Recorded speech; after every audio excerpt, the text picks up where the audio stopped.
Programme में खुशामदीद नाज़रीन, मैं असदुल्ला खान हूँ और मेरे साथ आरिफ निज़ामी साहब मौजूद हैं। निज़ामी साहब, सबसे पहले तो शाह महमूद कुरैशी साहब के लिए एक अच्छी खबर और PTI के लिए पता नहीं अच्छी या बुरी खबर कि शाह महमूद कुरैशी साहब के मुकाबले में जो नौजवान जीते थे, सुलेमान साहब, मोहम्मद सलमान जो हैं वो PTI में शामिल हो गए थे और वज़ीर आला के मुशीर बन गए थे। और अब उन्हीं के ख़िलाफ़ चूँकि चले गए थे शाह महमूद कुरैशी साहब खुद इलेक्शन कमीशन में, अब वो डिस्क्वालीफाई हो गए हैं। डिस्क्वालिफिकेशन के बाद अब वहाँ पर री इलेक्शन होगा। कम उम्र है, 25 साल से कम। जी, कम उम्र। अब री इलेक्शन होगा वहाँ पर, और री इलेक्शन के बाद एक फेयर चांस क्रिएट हो गया है शाह महमूद कुरैशी के लिए कि वो दोबारा इलेक्शन लड़ें, अगर वो चाहें वज़ारत ख़ारजा छोड़कर पंजाब असम्बली में आना और इलेक्शन लड़ के वो उस्मान बुज़दार साहब की के मातहती में काम करें।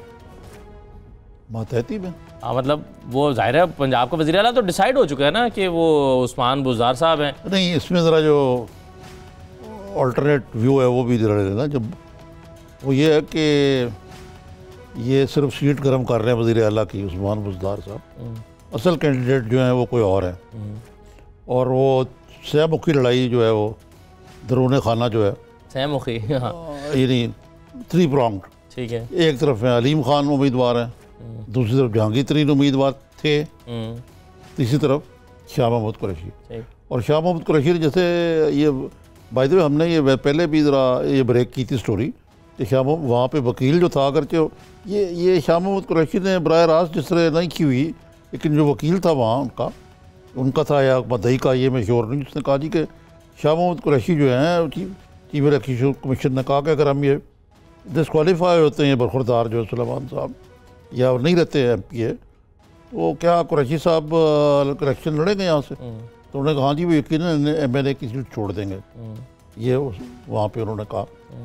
तो शाह महमूद कुरैशी का लाइफ एम्बिशन है पंजाब का चीफ मिनिस्टर बनने का, और यानी उनके लिए अगर वो ये ना करना चाह रहे होते, 2 अच्छी खबरें ना उनके लिए।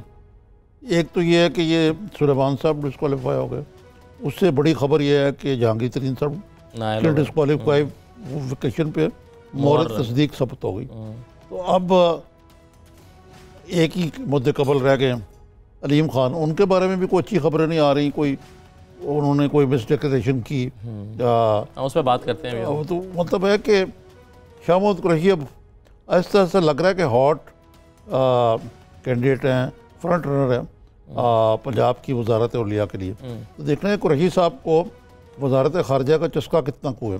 अगर चस्का ज़्यादा हुआ तो मुश्किल होगा उनके लिए, लेकिन अगर उन्होंने सियासत करनी है, वज़ीर ख़ारजा का ये भी एक डिसएडवांटेज होता है कि वो अमूमन सियासत से आउट हो जाता है, हल्के से तो बाहर हो जाता है यकीनन।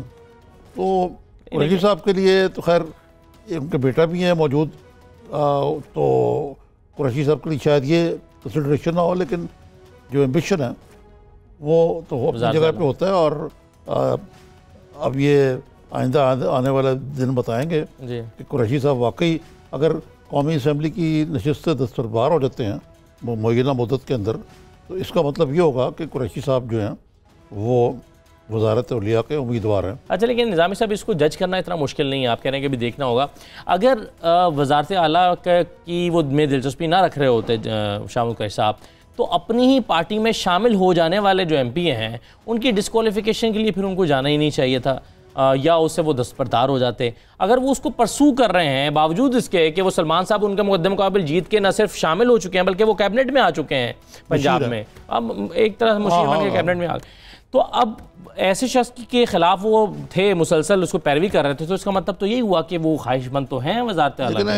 एक तो वैसे भी बात है कि आपकी बिल्कुल दुरुस्त आपने निशानदेही की है, 100% शाह महमूद कुरैशी साहब जो हैं उनकी नज़र पंजाब की वजारत औलिया पे, whether it is available to him और नॉट। मेरा तो ख्याल है कि इमरान खान साहब ने भी क्लियरेंस तो दी होगी ना कि भाई आप एक अपने ही पार्टी के आदमी के ख़िलाफ़ जो पंजाब का काबीना में शामिल है, इंतखाबी उज़रदारी में पार्टी बनते हैं बिलावास्ता तौर पर या बराह रास्त, तो कुछ दाल में तो काला है। अच्छा निज़ामी साहब, लेकिन एक और इसमें सवाल है, वो ये है कि शाह महमूद कुरैशी साहब वज़ारत आला के अगर ख्वाहिशमंद हैं तो इमरान खान उस्मान बुज़दार को क्यों रिमूव करेंगे उनके ओहदे से, जबकि वो इतना अच्छा परफॉर्म कर रहे हैं बकौल इमरान खान और PTI। अलीम खान हमारे साथ मौजूद थे, उन्होंने कहा कि ज़बरदस्त वो कायद हैं, लीडर हैं, हम उनके सिपाही हैं और उस्मान बुज़दार बड़ा अच्छा काम कर रहे हैं। तो जब वो इतना अच्छा काम कर रहे हैं और उनकी जो निगाह मर्दम शनास है इमरान खान साहब की, वो ढूंढ के लाई एक शख्स को बड़े एतमाद के साथ उन्होंने लगाया, उसको क्यों हटाएंगे वो शाह महमूद कुरैशी को लगाने के लिए? जब तक गुज्जर साहब उनका खड़े उनको कौन ला सकता? गुज्जर साहब तो अपनी दादरसी के लिए गए थे मेरा ख्याल है। नहीं गुज्जर साहब की कोई दोस्ती है उस्मान बुज़दार साहब से? अब बहुत ना मुझसे बातें करवाएं आप। अच्छा, कुछ ऐसा ही है।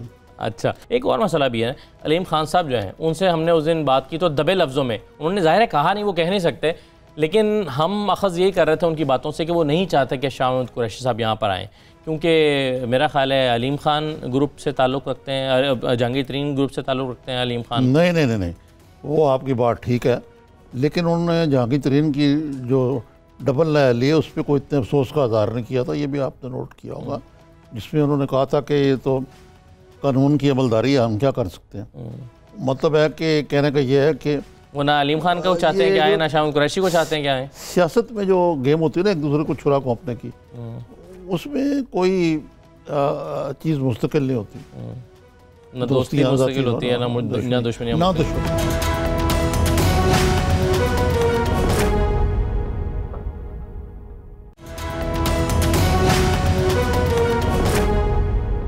हमारे साथ हमायूं अख्तर खान साहब मौजूद हैं, साबिक वफाकी वज़ीर हैं, पाकिस्तान तहरीक इंसाफ का हिस्सा बन चुके हैं, NA 131 से इलेक्शन लड़ रहे हैं, मुहिम सरगर्मी से जारी है और इनके जो हरीफ हैं बड़े सख्त किस्म के हरीफ हैं, बड़ा सख्त मुकाबला मुतवक्के है। हमायूं अख्तर साहब खुशामदीद प्रोग्राम में। जी हमायूं साहब अस्सलाम वालेकुम, कैसे मिजाज है, कैसा जा रहा है आपका कैंपेन को हमें बताइए। बिल्कुल ठीक है या बहुत अच्छा जा रहा है? अरे सब लगे हुए हैं, मैं डोर टू डोर पे ज़्यादा फोकस कर रहा हूँ, तो उसका तो बहुत अच्छा रिस्पांस मिल रहा है जी। अच्छा हमायूं साहब ये बताएं कि ये बड़ा ही कोई अजीब सा इलेक्शन लग रहा है मुझे एक लिहाज से, कि अभी आप पार्टी में नए शामिल हुए हैं और जो PTI के बहुत सारे हल्के आपको सपोर्ट नहीं कर रहे हैं। मसलन मैं नाम ले सकता हूँ वलीद इकबाल, मसलन वलीद इकबाल ही है ना, वलीद इकबाल साहब थे ना, वो कैंडिडेट थे यहाँ पे, उनको टिकट नहीं मिला, वो भी आपके साथ नहीं खड़े हुए, और कुछ पार्टी के और लोग भी नाला हैं। तो इस सूरत में आपको पूरी तरह पार्टी की जो लाहौर की मशीनरी है उसकी सपोर्ट मिल रही है आपको? ये आरिफ, मैं जब मुझे टिकट मिला था तो मैं सबसे पहला वलीद इकबाल के पास ही गया था। उनके कुछ मुल्क से बाहर काफ़ी मसरूफियात थी मेरी अभी चंद दिन पहले, बल्कि इस सैटरडे को उनके और उनके साथियों से तफसीली मुलाकात हुई है और हमारे 2-3 प्रोग्राम्स बने हैं आगे, और वलीद साहब मेरे चंद प्रोग्रामों में हल्के में भी आएंगे, मेरे साथ चलेंगे। तो ये बिल्कुल अफवाह है। वलीद इकबाल बड़े ग्रेसफुल आदमी हैं और उन्होंने बड़ा ग्रेसफुली पार्टी का ये फैसला कबूल किया है। हाँ जी, मैं इस वक्त PTI लाहौर का किसी भी ऐसी शख्सियत का मेरे इल्म में नहीं है जो मेरी मुखालफत कर रही है। Not a single one any more. नज़रियाती या इंसाफ मरकज़ या जो भी हमारे साथी थे, मैंने अभी एक रिक्वेस्ट की है कि जिस तरह पूरी मुस्लिम लीग नून पूरी पंजाब से आके NA 131 में इलेक्शन लड़ रही है, ये चीज़ में हम ज़रा पीछे हैं कि हमारी जो पार्टी है लाहौर में या पंजाब के दूसरे हिस्सों में, अब हमारा प्रोग्राम बना है कि 25-25, 30-30 लोगों का कमेटीज़ बन गई हैं इन बाई इलेक्शंस के लिए, और मेरे हलके में अनकरीब ये पार्टी के मेंबरान भी मेरे साथ कैंपेन में शामिल होंगे। तो मेरा नहीं ख्याल कि अब ये सिचुएशन है। ये सिचुएशन थी जब टिकट की आपस में टसल हो रही थी कि मिलेगा किसको। आई थिंक मिलने के बाद, अवार्ड होने के बाद पार्टी ने यह फैसला तस्लीम किया है, और मैं समझता हूँ कि पार्टी PTI बहुत खुश है जिस तरीके से और जिस रफ्तार से PTI की कैंपेन NA 131 में चल रही है। खान साहब, लेकिन ये तो मुझे मालूम है कि आपने अभी हाल ही में इसी हल्के में इमरान खान साहब के लिए भी कैंपेन की थी। लेकिन ये बताएं कि दूसरी तरफ कोई ऐसे मुजाहरे भी हुए हैं जिसमें लोटे लेके लोग खड़े हुए, वो क्या, उसकी क्या वजह है? ये PTI के लोग हैं या ख्वाजा साद रफीक के लोग हैं जो ऐसा करवा रहे हैं? नहीं मुझे ये ख्वाजा साद रफीक के चंद लोग हैं, चंद लोग। देखें आरिफ, आप मेरे बहुत पुराने दोस्त हैं, वाकिफ़ हैं। आपको मालूम है कि मैं PMLN 2001 में छोड़ के गया था, जब मैं काफ में शामिल हुआ, जब नवाज शरीफ साहब एक मुआहदे के तहत सऊदी अरेबिया तशरीफ़ ले गए, तब ये काफ बनी थी। काफ की हुकूमत रही, और जब काफ टूटी और एक धड़ा चौधरी शुजात की सरबराही में पीपल पार्टी के साथ चला गया, तब मैं और आमिर नासिर चट्टा, सैफुल्लाह बरादरान, गोहर अयूब, हम ख्याल बना दिया रहीम, हमारा जो हम ख्याल बनी, और हम ख्याल ने एक अलायंस किया। PMLN में शमूलियत नहीं इख्तियार की थी, अलायंस एक बनाया जो 2012 में साइन हुआ था, हम ख्याल का और PMLN का। और अभी तक मेरा पॉलिटिकल स्टेटस वही था कि हम ख्याल का एक अलायंस था जो एग्जिस्ट करता था। मैं तो नून लीग 2001 में छोड़ गया था। तो ये अभी ख्वाजा साहब तैयारी कर रहे हैं, हर किस्म का हरबा इस्तेमाल कर रहे हैं। उनको नजर आ रहा है कि उनकी हुकूमतें ख़त्म हो गई हैं पंजाब में, वफाक में। उनको नज़र आ रहा है कि वो हार गए हैं। उनको नज़र आ रहा है कि कौम ने इमरान खान को मौका दिया है इस मुल्क की में बेहतरी लाने का, और उनको अब नज़र आ रहा है कि दीवार गिर चुकी है और ये दोबारा नहीं बन सकेगी, और ये छोटे मोटे इस तरह के हरबे इस्तेमाल कर रहे हैं। हल्के की ग्राउंड में जो सिचुएशन है जी, इट्स ए ग्राउंड स्वेल जी। ये अवाम जो है भरपूर अंदाज में हमारे साथ है, और ख्वाजा साहब घबरा रहे हैं। हुमायूं साहब, ये बात तो ठीक है जी, लेकिन मेरे पास रिकॉर्ड मौजूद है कि आपने हल्सा 129 और 31 में बतौर PMLN के रुकन के टिकट के लिए अप्लाई किया था, ये जो इलेक्शन हुए हैं।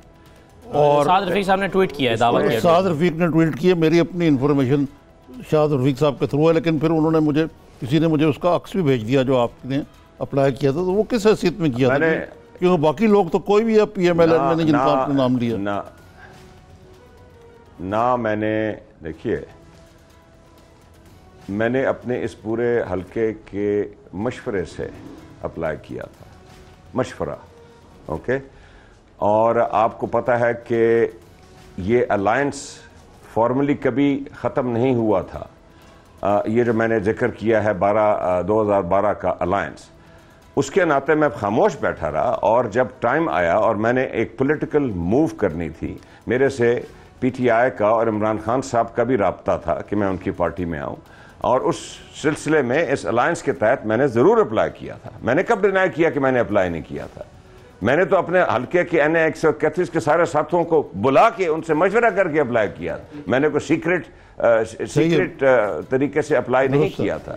जी हाँ जी। और मैंने अपने उस दरख्वास्त में जिक्र किया था कि मैं बतौर आपके पार्टी का रुकन नहीं मैं अप्लाई कर रहा, मेरा आपके पार्टी से 2012 में एक अलायंस हुआ था, मैं उसके अंडर अप्लाई कर रहा। ठीक है, अच्छा, मैंने एन के तहत नहीं अप्लाई किया। राइट।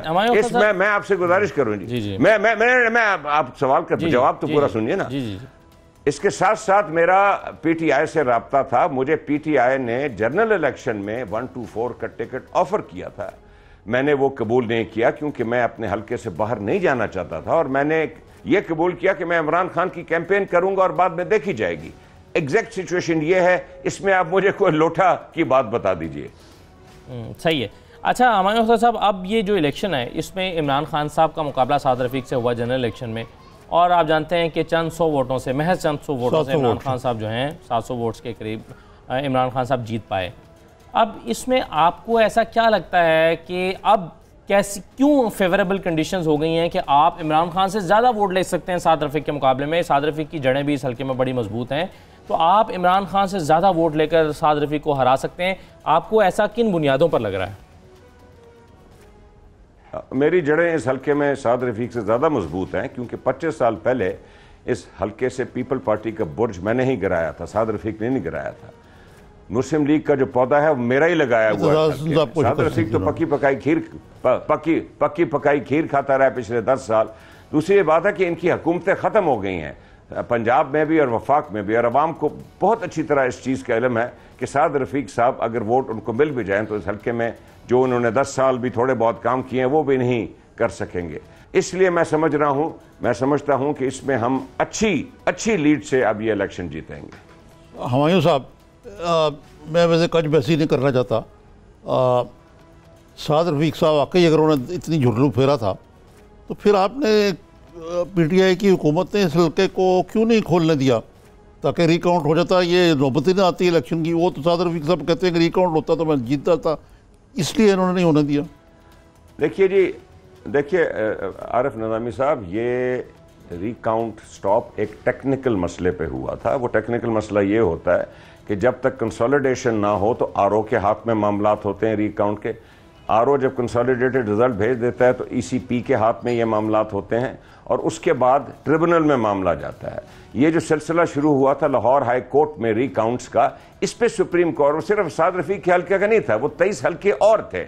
उस पे टेक्निकली सुप्रीम कोर्ट ने ये कह के ये मामला रोका कि the Lahore High Court has no jurisdiction over the jurisdiction of the Election Commission of Pakistan. ये इमरान खान ने नहीं रोका, ये सुप्रीम कोर्ट का फैसला है और ये टेक्निकल ग्राउंड्स पे।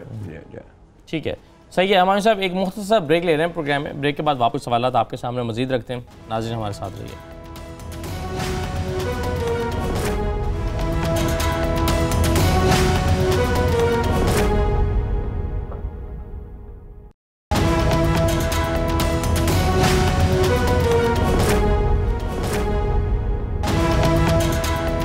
ब्रेक के बाद आपको दोबारा खुश आमदीद कहते हैं। हुमायूं अख्तर साहब हमारे साथ मौजूद हैं, पाकिस्तान तहरीक इंसाफ के रहनुमा हैं और आईने 131 से साद रफीक के मुकाबले में ज़िमनी इलेक्शन लड़ रहे हैं। हुमायूं अख्तर साहब, बनी गाला में इमरान खान साहब जो हैं उन्होंने तो ये वाज़ेह तौर पर ऐलान कर दिया कि हम साबिका हुकूमतों की तरह हुकूमती मशीनरी को इस्तेमाल नहीं होने देंगे ज़िमनी इलेक्शन में। गोया आपको हुकूमत की तरफ से कोई सपोर्ट नहीं मिलने वाली। तो अब इस सपोर्ट के बगैर आमतौर पर ज़िमनी इंतखाबात में ये एडवांटेज होता है हुकूमती जमात के उम्मीदवार को कि वो उसको ज़रा सपोर्ट मिल जाती है, क्योंकि सपोर्ट तो नहीं मिलती फिर आपको। ये आपके ख्याल में चैलेंज होगा आपके लिए? नहीं जी, मैंने ज़्यादातर इलेक्शन बगैर किसी हुकूमती सपोर्ट के लड़े हैं, तो मुझे इससे कोई फ़र्क नहीं पड़ता। मेरा एक रिकॉर्ड है अवामी सियासत में, लोगों को पता है कि मैं उनके मसाइल दूर करता हूँ, मैं उनकी मदद करता हूँ, मैं बहुत भरपूर अंदाज से तामीर व तरक्की के काम करता हूँ, इनकी नौकरियों के लिए कोशिश करता हूँ, तो लोग उसी रेपुटेशन पे मुझे वोट देंगे। मुझे ये चीज़ नहीं चाहिए कि मैं सड़कें बनानी शुरू कर दूँ और लोगों के ये छोटे छोटे काम करके मैं अपना वोट बनाऊँ। मेरा एक रेपुटेशन है 25 साल की इस इलाके में, मैं उसके तहत इलेक्शन लड़ रहा हूँ। हुमायूं साहब, ये इन्होंने असदुल्ला साहब ने बड़ा अच्छा सवाल किया। उसी के फॉलोअप के तौर पे एक और चीज़ जो सामने आई है वो ये है कि आप इस चीज़ पे नाला हैं। एक तरफ तो आप कह रहे हैं कि हुकूमती सपोर्ट नहीं मिलनी चाहिए, लेकिन इस चीज़ पे आप नाला हैं कि जो ब्यूरोक्रेसी है वो बाक़ियात है शहबाज शरीफ है पंजाब में, या नवाज शरीफ है कह लें आप, और वो इस इलेक्शन में आपके मुद्दकाबिल यानी साद रफीक को सपोर्ट कर रही है और आपके ख़िलाफ़ काम कर रही है। ये कहाँ तक आपका ये जो इल्ज़ाम है ये मबनी बर हकीकत है? देखिए, एक पार्टी का किसी सूबे में 35-40 साल से होल्ड हो तो उसके कुछ न कुछ जड़ें और असरात तो होती हैं, और ये चीज़ कुछ हद तक देखने में आई है।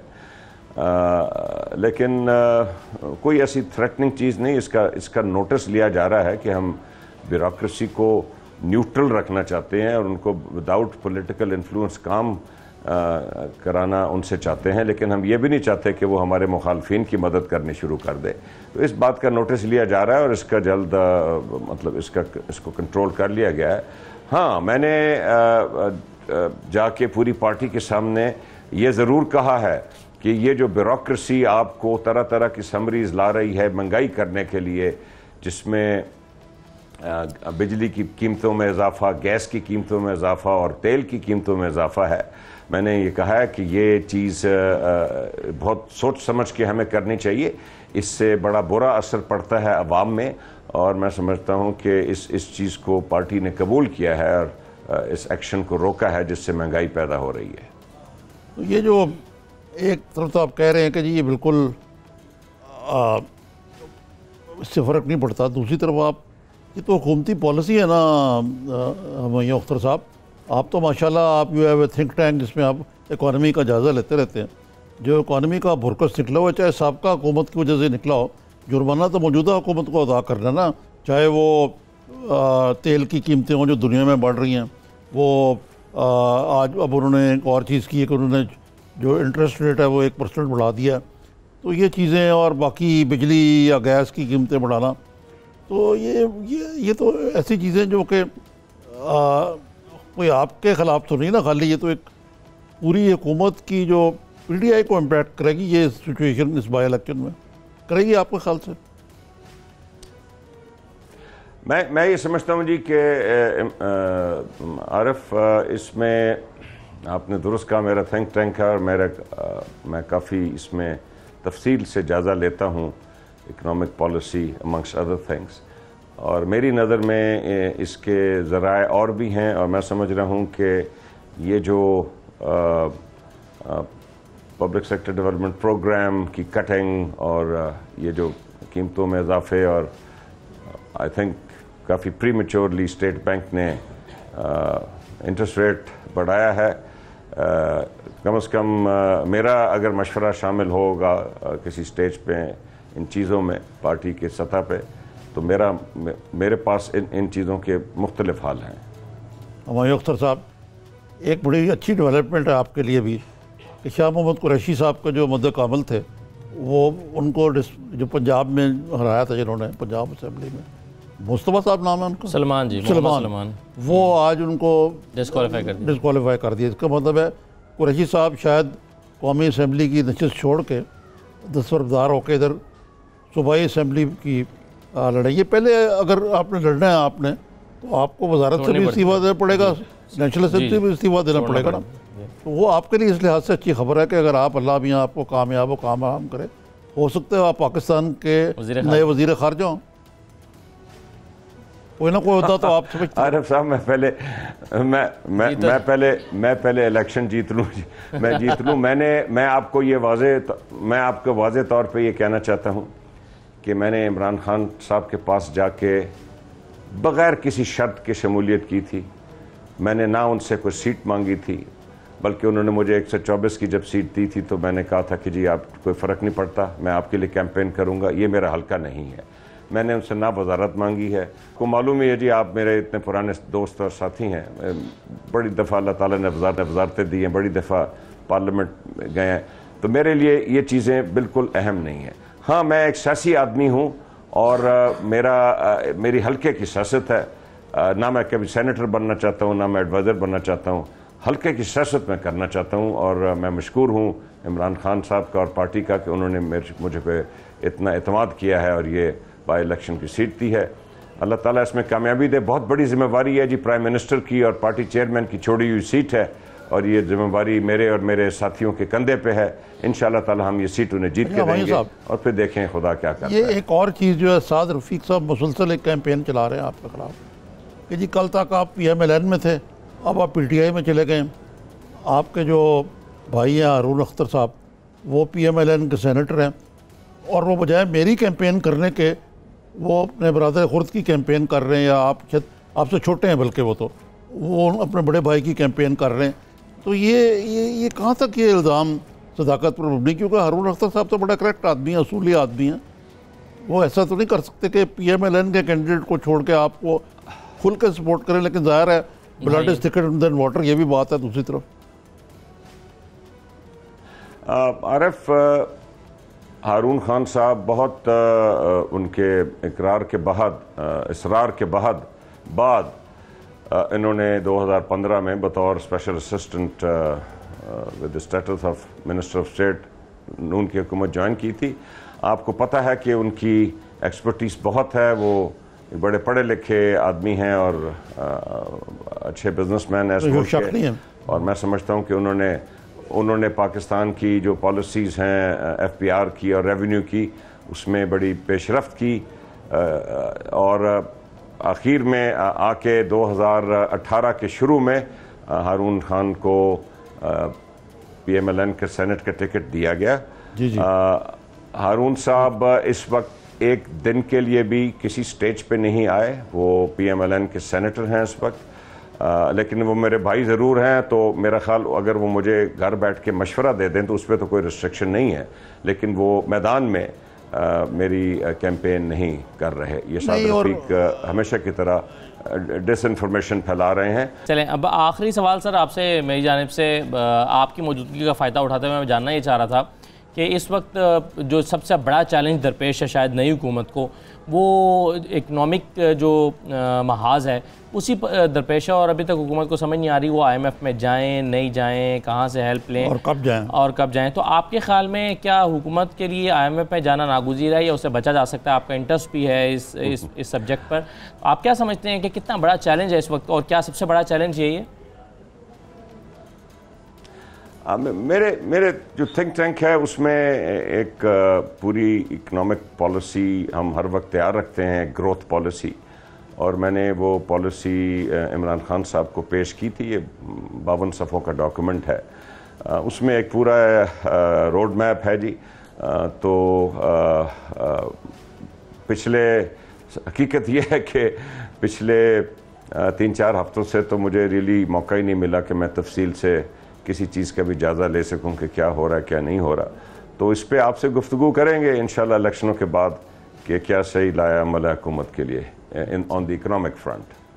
तो हुमायूं साहब, हम उम्मीद रखें कि आपके साथ एक तरफ खड़े होंगे वलीद इकबाल साहब जलसों में और दूसरी तरफ अलीम खान साहब, ताकि ये लगे कि लाहौर का जो पार्टी सेटअप है पूरी तरह आपके साथ है। अलीम खान साहब तो वज़ीर हैं, शायद वो तो इलेक्शन कमीशन को अलाउ ना करें। अलीम खान की मजबूरी हो जाए। अलीम खान साहब का मुझे पूरा, अलीम खान साहब की टीम का मुझे पूरा ताउन हासिल है जी, फुल सपोर्ट। और वलीद खान साहब, मैंने बयान किया है, ये फेसबुक में हमारी तस्वीरें भी लगी हैं, अनकरीब वो हमारे कुछ इवेंट्स भी होंगे इकट्ठे।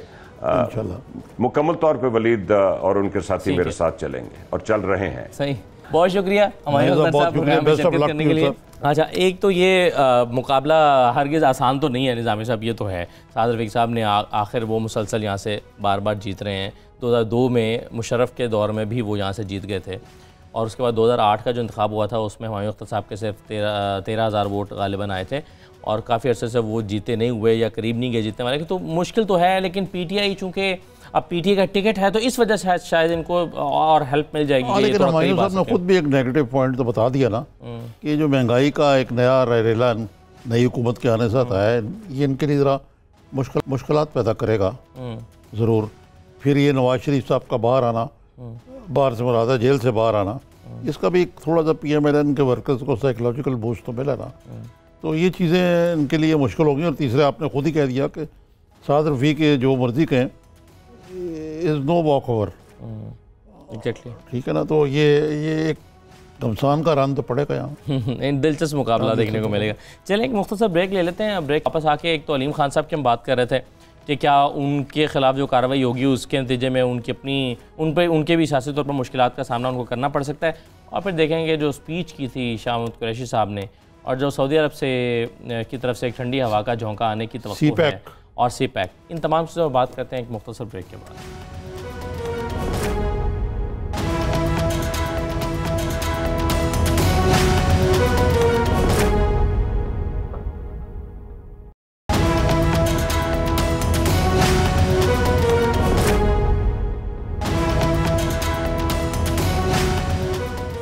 ब्रेक के बाद आपको दोबारा खुशामदीद कहते हैं। निज़ामी साहब, अब ज़रा मुख्तसरन अलीम खान की बात करके फिर हम ज़रा आ जाते हैं सऊदी वफ़द का दौरा पाकिस्तान और CPEC का जो मामला, ये बड़ी इंपॉर्टेंट चीज़ें हैं। लेकिन सबसे पहले वो जो हम बात कर रहे थे वो बीच में रह गई कि इलेक्शन कमीशन ने ये तलाश किया कि 49 एफिडेविट्स जो हैं वो जाली हैं। अलीम खान साहब ने 2000 एफिडेविट जमा करवाए थे, उसमें 49 जो हैं वो बोगस हैं, और इलेक्शन कमीशन ये चाहता है कि अब इस पर कार्रवाई की जाए। बोगस जो है, अब अगर तो मेरिट पर अगर वाकई वो बोगस हैं और झूठ बोला गया तो फिर तो 62(1)(f) की जद में आ सकते हैं अलीम खान साहब। ये देखें, यकीनन अभी वो नैब वाला मामला जो है वो भी को कहते हैं अगरचे का रेफरेंस नहीं दायर हुआ, उधर भी इनका मामला ज़ेर अल्तवा है, तो अभी वो क्लियर नहीं है। अगरचे सीनियर वज़ीर हैं वो, और बल्दियाती निज़ाम के बारे में उनका बड़ा कलीदी रोल होगा जो नया आ रहा है। लेकिन अगर जैसे आप कह रहे हैं अगर उसका स्ट्रिक्टली ऑन मेरिट देखा जाए, अब तो प्रेसिडेंट बन गए ना। जहांगीर तरीन के फैसले की जो वो थी रिव्यू, उसके बाद तो क्लियर हो गई ना बात। तो बड़ा मुश्किल होगा इनका बचना अगर ऐसे हो तो। सही है। अच्छा, आप बताइए कि क्या आप शाह महमूद कुरैशी साहब की जो स्पीच है उसको आप किस तरह से देख रहे हैं, जिसमें उन्होंने कश्मीर का भी बड़े दो टोक अंदाज में जिक्र किया, कुलभूषण यादव का जिक्र किया, इंडिया की बैशिंग की कि वो टेररिज्म को वो सपोर्ट कर रहा है, और फिर कश्मीर में जो रियासती दहशतगर्दी हो रही है उसका उन्होंने बड़ी तफसील से जिक्र किया। तो पाकिस्तान में तो शाह महमूद कुरैशी की स्पीच को बड़ा ज़बरदस्त तरीके से सराहा गया। अमूमन ये जो UN जनरल असम्बली में स्पीचेस होती हैं, ये डोमेस्टिक ऑडियंस के लिए होती हैं ज़्यादा, और बहुत कम लोग जो हैं, अल्लाह इसके वो ट्रंप की हो या उससे पहले क्लिंटन की UN की स्पीच हो या जॉर्ज बुश की हो या बॉर, ऐसे जो लीडर हैं, हॉल तकरीबन खाली हो जाता है। TV पे चलने के लिए होती हैं। अब कुरैशी साहब ने जो बातें कही हैं, बड़ी अच्छी बातें कही हैं। मुसज्जा बड़ी उर्दू बोलते, मुरस्सा और मुरज्जा उर्दू बोलते हैं, और उर्दू दानी का उन्होंने अच्छे जौहर दिखाए, और एक अच्छा प्रेसिडेंट तय किया कि उर्दू में बात की। लेकिन क्या ही अच्छा होता कि अगर उर्दू में तकरीर की थी तो कुछ और थोड़ा सा पाकिस्तान की इज़्ज़त हो जाती, कि अचकन बचकन पहन लेते पाकिस्तानी लिबास भी, तो और खूबसूरत लगता। चलें, बहरहाल गनीमत है ये भी। लेकिन जो सब्सटेंस है उनकी तकरीर का, वो आपको सख्त लग रहा है, सख्त है भी, लेकिन उन्होंने बड़ी अच्छे अंदाज से यानी ये भी कहा कि पाकिस्तान हिंदुस्तान का तो बराबरी के और एहतराम की बुनियाद पर रिश्ते इस्तेमाल करने का ख्वाह रहा है और है भी है जी, और हम मरबूत और संजीदा मुज़ाकरात के ज़रिए तमाम तनाज़ुरात हल करना चाहते हैं। उन्होंने इस चीज़ पे भी सही तौर पे कलक का इज़हार किया कि जो सुषमा स्वराज हैं, वज़ीर ख़ारजा से जो उनकी मुलाकात हुई साइड लाइन्स पे, वो नहीं हो पाई, कैंसिल कर दी गई। हालांकि उन्होंने ये भी जिक्र किया कि जो टिकट जारी किया गया था वो इस मुलाकात से पहले किया गया था। बाद में भी किया हो जाता, हमको नौकर तो नहीं ना इंडिया के कि हम टिकट भी नहीं जारी कर सकते। कश्मीर खुद इरादी सही है, वो तो पाकिस्तान ने अपनी पॉलिसी बता दी होंगे, हम उसे फ्रीडम फाइटर समझते हैं। हाँ, बड़े वाजे। लेकिन चले, आप हम उनको प्रोवोक नहीं करना चाहते अपनी जगह पे। अब ये लाइन ऑफ कंट्रोल पे जो कार्रवाइयाँ होती हैं, ये इस पे किस तरह हम 100% उनको गारंटी कर सकते हैं कि ये नहीं होगी। अब देखें ना, जो इस वक्त तो माहौल इतना ख़राब है कि शाह महमूद कुरैशी साहब ने उसको थोड़ा डिफ्यूज़ करने की कोशिश की है कि एक सिविलियन हेलीकॉप्टर जो आज़ाद कश्मीर के प्रेसिडेंट को लिए जा रहा था, उस पर प्राइम मिनिस्टर गालबन जी उस पर भारतीय फौज ने उस पर फायरिंग कर दी। ये इल्ज़ाम लगाते हुए कि हमारी हुदूद में आ गया था। सिविलियन आ जाए तो अगर वो ज़ीरो लाइन है, उससे पता नहीं लगता हिल्स के ऊपर के वो कहाँ पे कोई लाइन तो नहीं लगी हुई ना जो ऊपर से पता लग रहा है उसको। अगर गलती से स्ट्रे भी कर जाए उसको शूट डाउन करना चाहिए। फिर जो उनके वज़ीर दिफा का बयान, उनके फ़ौज के सरबराह का बयान, उनके जो उनकी जो नेशनल सिक्योरिटी कमेटी का जो दोवल का बयान, ये सारी चीज़ें एक किस्म का जंगी जुनून को उन्होंने मुब्तला किया हुआ पूरे मुल्क को। और उसका मकसद जो है वो सियासत करना, सियासत से मुराद है, इलेक्शन वहाँ पे इशू है ये।